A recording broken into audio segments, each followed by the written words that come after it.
Hello, everybody. Welcome back to another weather forecast. I'm meteorologist Dayton Legion. Today, we're going to be taking a look at the temperatures for the next couple of days, as well as some of those weather patterns we're going to be experiencing here relatively soon, actually. And I did want to recap from last weekend. We did have quite a bit of snow come into the Chicagoland area. My area actually received about 6 to 8 inches or so, maybe a couple more inches in some isolated places. Maybe even places got a foot or more in and around the Midwest, but we're not done with it yet. We're not quite done with it just yet. We're going to be seeing a couple more systems make their way through. Not necessarily going to be a bullseye in the Chicagoland area, but it's going to scrape us a couple times here with a couple more shots of wintry precipitation, and that may affect how you travel later on in the month. And welcome to December, by the way. We're officially into December and the last month of 2025. It's crazy to think that 2026 is right around the corner, but let's take a look at our temperatures today. We're going to see highs pretty much in the 30s down into the green. I also wanted to mention in this graphic, we did have a bit of a color palette change. You can see the 30s are now in green as opposed to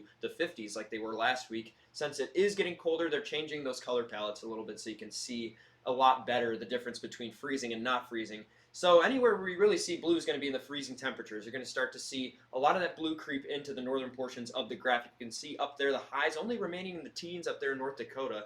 We're also going to be experiencing quite a bit of a cool down here soon as more air from the Canada area up there in Canada and also into North Dakota is going to start scooping into the area. And we do see temperatures in the lows in the teens tonight in the Chicagoland area. So please do be prepared for that. And then also into tomorrow, we're going to still see those cold temperatures here into the blues. You can see we're going to be in the 20s there, but you can see a pretty big warming event happening in the west. You can see out there towards Canada and Nebraska into the 50s, and that's going to start to set up another round of weather to come through the area here. And then I did want to take a look at tomorrow night. We're going to still be cold. We're still going to be in those 20s, in the dark blues, some places even getting into the teens down there, and then also into the single digits and the negatives up there in North Dakota. So please be aware as we're going to start to see these shots of cold air come through, and I really want to emphasize at around Wednesday or Thursday, it's going to get very cold. We're going to be talking about negative temperatures, below zero, for the first time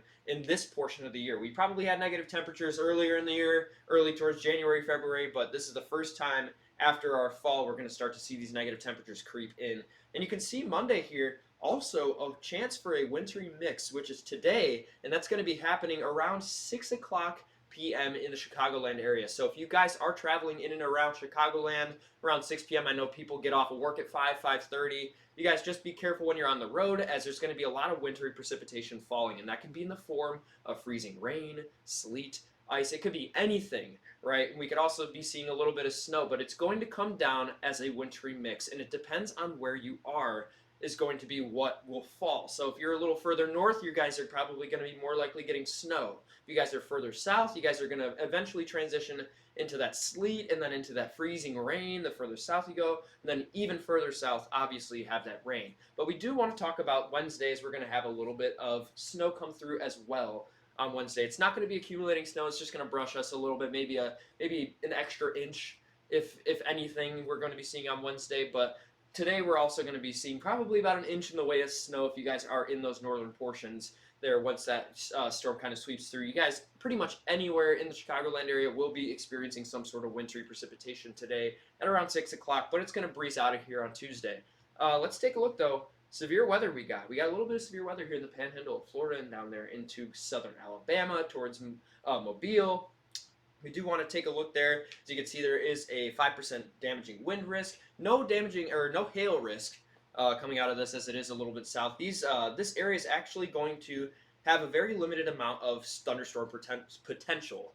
Rather, there's not going to be a whole lot of energy going on down here. There's going to be a bit of it coming from the Gulf here. It's going to provide ample moisture for the panhandle of Florida, but it's going to be very cold the further north you go inland. So it's only going to go so far. But what that means is that there's going to be a lot of rotating in the atmosphere in this small area. So that's why the National Weather Service highlighted a 2% tornado risk. So if you guys do see some isolated storms and you pull up your weather app and you see the radar and you see the storms coming through, and you do see one that's kind of away from all the other ones, that one might be a little prone to rotating, as anything in front of the main system is going to be prone to that in this area, as the ingredients in the atmosphere kind of are providing that there. And that's also going to persist into tomorrow here. You can see As well, we have that marginal risk now going a little further east into Florida. You can see is probably getting towards, inching towards Jacksonville over there. It's not quite there, but if you are in the Jacksonville area, please prepare as if you guys are going to be experiencing this, because this is only a boundary, right? This is not exactly where things are going to happen. It's going to be isolated in nature. It could be a little north of this graphic, south of this graphic, east. It could be anywhere,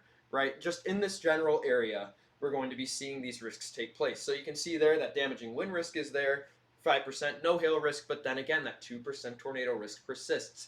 You can see that that moisture is going to be around for a pretty long time there for the next 2 days in Florida. So please prepare as if you guys are going to be incurring severe weather at some point. There's going to be a couple rounds of storms that come through in the next couple of days there. So you guys just be prepared for that. So thank you guys so much for watching. If you enjoyed, please leave a like and subscribe. I will see you guys in the next forecast.